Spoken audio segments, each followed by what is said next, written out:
Salut Vatosoko, j'espère que tout le monde se porte bien. On se retrouve enfin pour le premier débrief de la saison. Voilà, ça manquait de faire des débriefs parce que les vidéos qui parlent de Mercato, c'est pas la même chose. Hein, voilà, donc le débrief, c'est le débrief. Et content de vous retrouver. Alors, j'ai failli pousser mon premier coup de gueule de l'année, de la saison, parce que quand j'ai vu le match qu'on faisait jusqu'aux dernières minutes du jeu, je me suis dit ça va pousser des coups de gueule dès le premier match. Eh oui, parce que en fait la première mi-temps, on a bien démarré, on a marqué très vite, on les a saignés très vite. Hein, on a fait verser le premier sang first blood dès la troisième minute. Un but de de Lee avec une super passe de Ramos, une passe D de Ramos. Je me suis dit, ouah, ça y est, on attaque. En fait, on est là, voilà, on va tout déchirer et c'est bien parti pour presque 3 minutes pour marquer un but. Après, par contre, on est retombé dans nos travers et pas de port. On est retrouvé encore une fois dans la même lassitude qu'on avait l'année dernière, c'est-à-dire voilà, on marque un but et puis on se laisse aller, on fait tanguer le bateau tout doucement et après voilà, et après on fait que de la merde. Alors on perd beaucoup de ballons, beaucoup d'échecs techniques, voilà, pas vraiment de fond de jeu et j'ai vraiment pas aimé le reste de la première mi-temps où t'as des mecs comme pardon. Autant des mecs comme Asensio perdaient trop de ballons, voilà, c'est-à-dire qu'on récupérait vite le ballon, mais on le perdait aussi très vite, et ça c'est pas normal. Donc et en plus on voyait en fait, on voyait que qu'il manquait un serial killer devant le but. Parce que moi, je m'attendais justement que ce soit Ramos. Malheureusement, Ramos est sorti sur blessure. D'ailleurs, l'arbitre aurait dû mettre au moins minimum un carton jaune, hein, pour pas dire rouge, mais au moins un carton jaune, parce que là, quand même, il l'a bien niqué, hein, le joueur à vrai. Mais bon, après il est revenu, Ramos, bon, ça a pas l'air d'être trop grave. On va espérer qu'il se remette vite, parce que voilà, c'est lui le buteur normalement de cette année, donc c'est à lui de marquer des buts.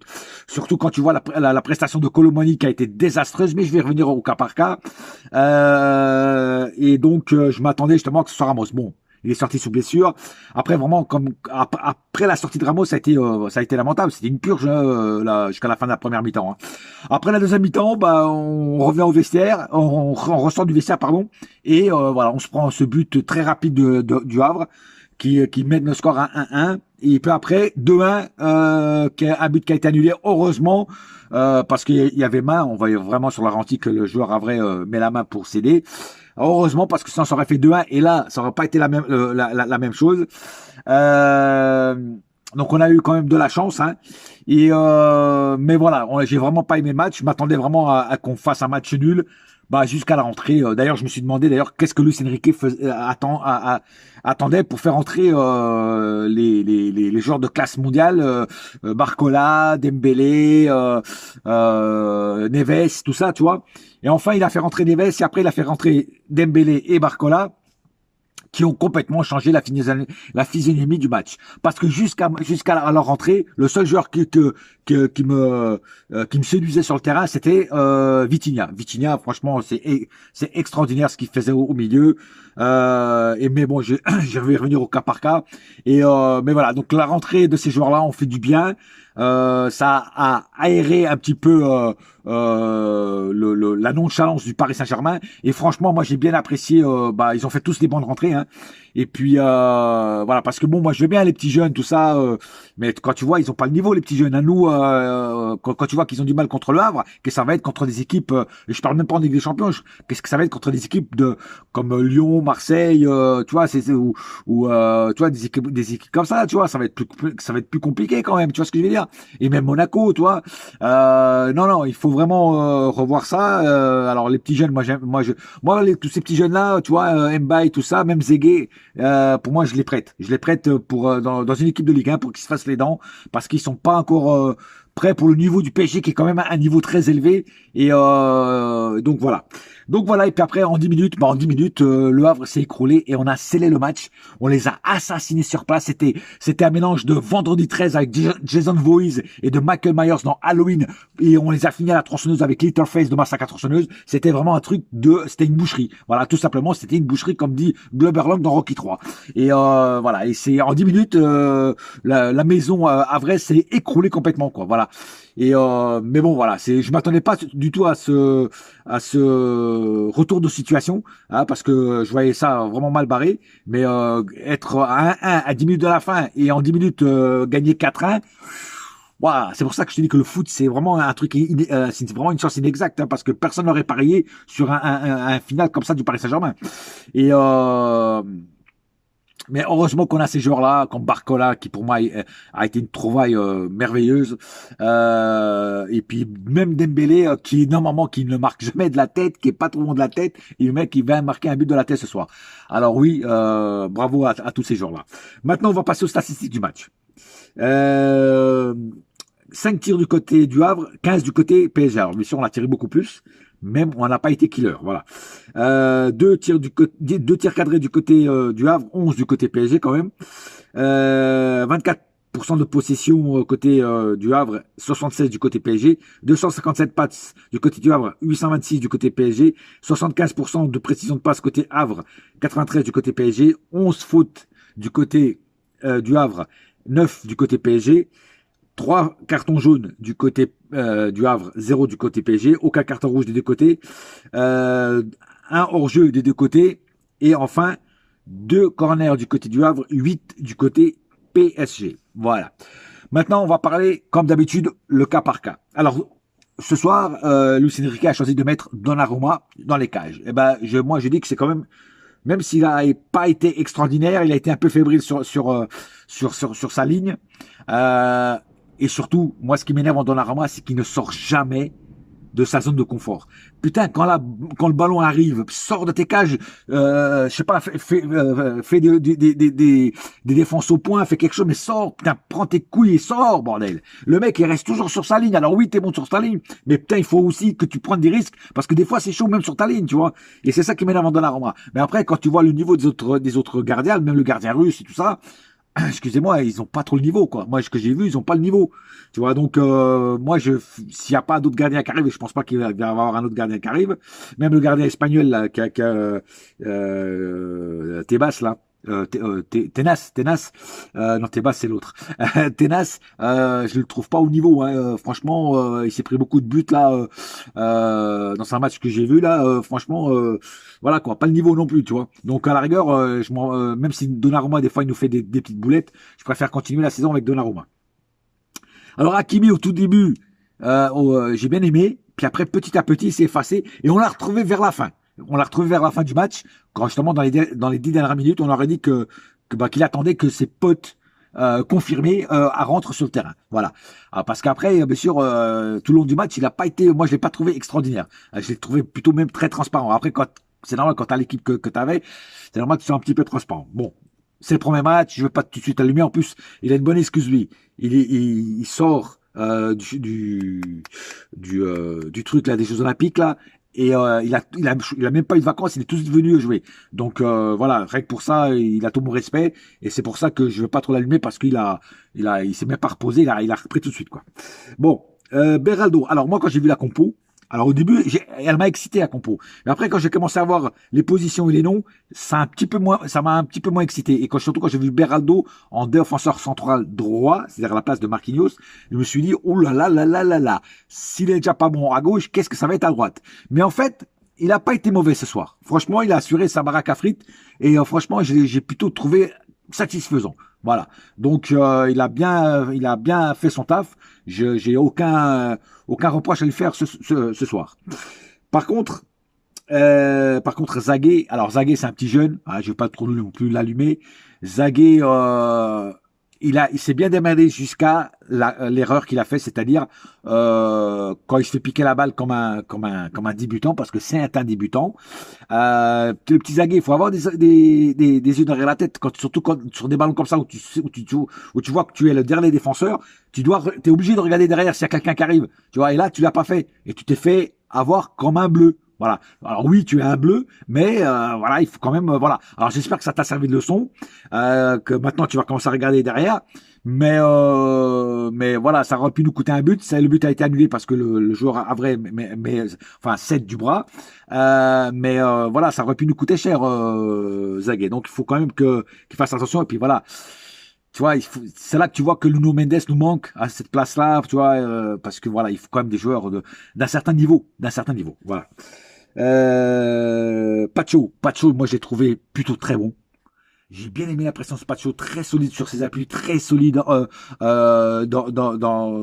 sa zone. Plus confiant, moi j'ai trouvé plus rassurant, pas confiant, plus rassurant que Skriniar, tu vois. Moi, je pense que Pacho peut piquer la place à Skriniar. Parce que déjà il est plus rapide, il est plus, je sais pas, il est plus rassurant. Moi, Pacho m'a rassuré, voilà. Et donc bonne découverte, bonne impression de ce genre que je ne connaissais pas. Hein. Je tiens à le préciser. D'ailleurs, je l'ai dit sur ma vidéo, sur mon ancienne vidéo là.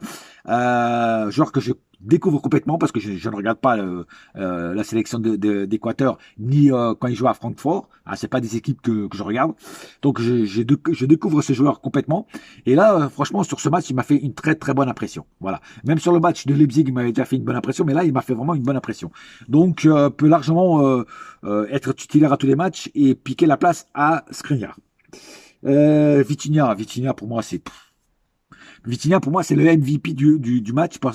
Pourquoi? Parce que il a tenu les 90 minutes avec une classe mondiale. C'est-à-dire que même en première mi-temps où le PSG était dégueulasse, lui était bon. Tu vois, il a récupéré aussi beaucoup de ballons, beaucoup de trucs, il a fait beaucoup de choses. Et en deuxième mi-temps, il a fait énormément de choses. Et puis non, c'est un super joueur. Et, il ouvre bien le bal, il ouvre bien sa saison. Parce qu'en général, des fois, quand tu reviens d'une saison très bonne, là, après, t'as du mal à reprendre. Mais là, j'ai eu une bonne impression de Vitinha. Donc, j'espère qu'il va continuer.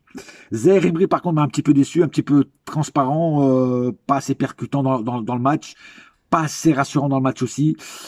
Alors oui, c'est le premier match, on va attendre pour voir, mais peut largement faire mieux, voilà. Lee, il marque le but. Très bonne première mi-temps aussi. C'est un aussi, avec Vitinha, c'est un des rares joueurs qui m'a fait plaisir en première mi-temps. Mais après, il s'est effacé. Malheureusement, on l'a moins vu après. C'est dommage. Mais il avait bien commencé son match. Alors, Mbaye, par contre, il m'a énormément déçu. Mbaye, pour moi, c'est le flop. Et je le mettrai en flop.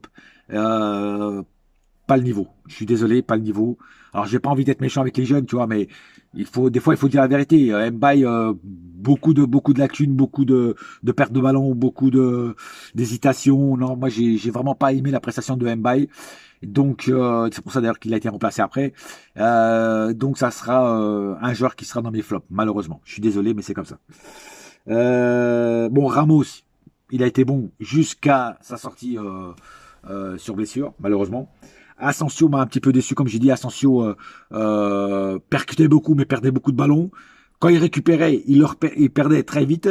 Beaucoup de tentatives, mais pas assez de vision de jeu et pas assez comment dire, pas assez percutant devant le but, quoi. Voilà, il ratait beaucoup de choses. Et c'est dommage, voilà.